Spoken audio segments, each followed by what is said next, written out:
This is your left pillar cab tour. This is your bucket on lock and lock. It defaults to lock. You have to push and hold it when you're unlocking. See the video on that. Here's your rabbit indicator for 2-speed. You turn on your 2-speed on your left joystick by pushing the rabbit. I'm gonna go back to turtle, push turtle. This is your beacon light. This is your single acting self level. You turn that on if you want the bucket to come up and stay level instead of tip back. Wipers, AC on, climate control, fan speed, nice and simple.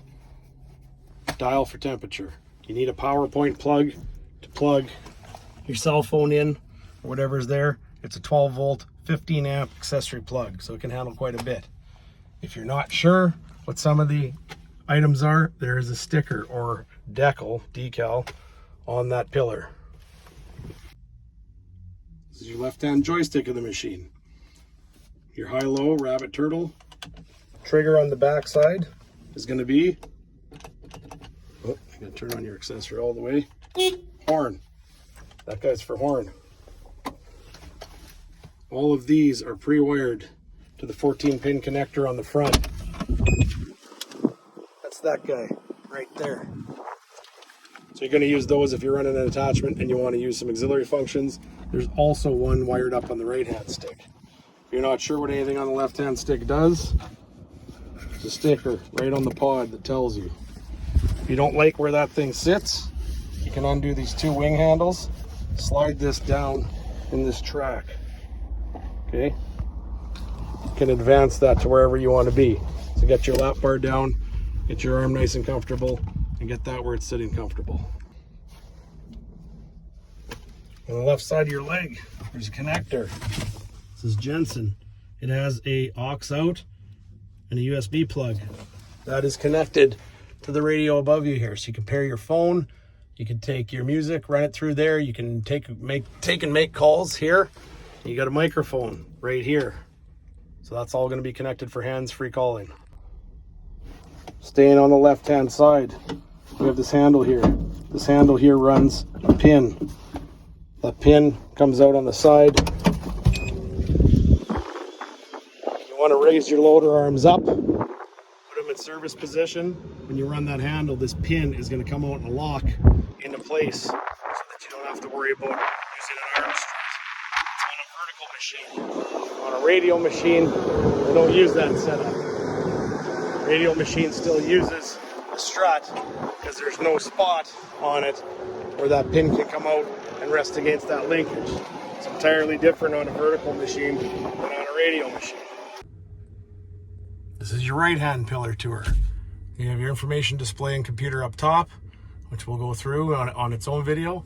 You have your button to select your control pattern. See the video on that and the procedure on how to do that. We don't use a key anymore. Now it's a dial. So off, on, accessory. Crank to start and run. Below it, push to operate. That's our button we're going to hit every time we want to run, as long as our lap bar is in the down position. We've got our hand throttle. We're going to dial and keep our hand or our throttle raised, not using our foot pedal. This machine still has the floor mat in it for PDI, but it has a foot pedal you can actuate if you want to just use that. Your light package is all down here. This is your right-hand joystick. On the back of it is your ride control button, not to be mistaken with our float button. So we can now float our loader arms. If we want to back drag and float, we can squeeze our ride control button to use that. This is one of the features or functions that we talked about that was hooked to the 14-pin connector outside for attachments.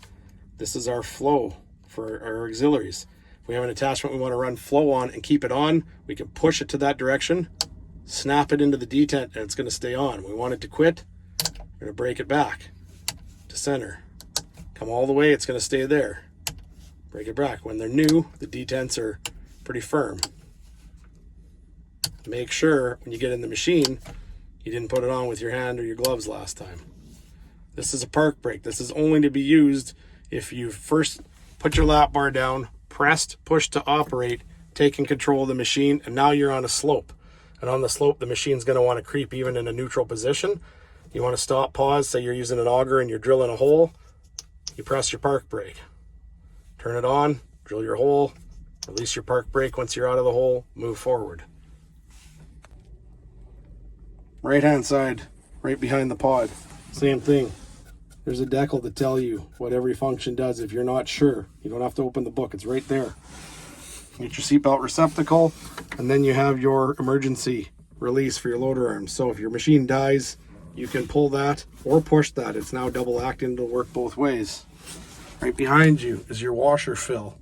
You can also adjust with those star wheels and those stoppers where this lap bar parks. You want it to park higher, park lower.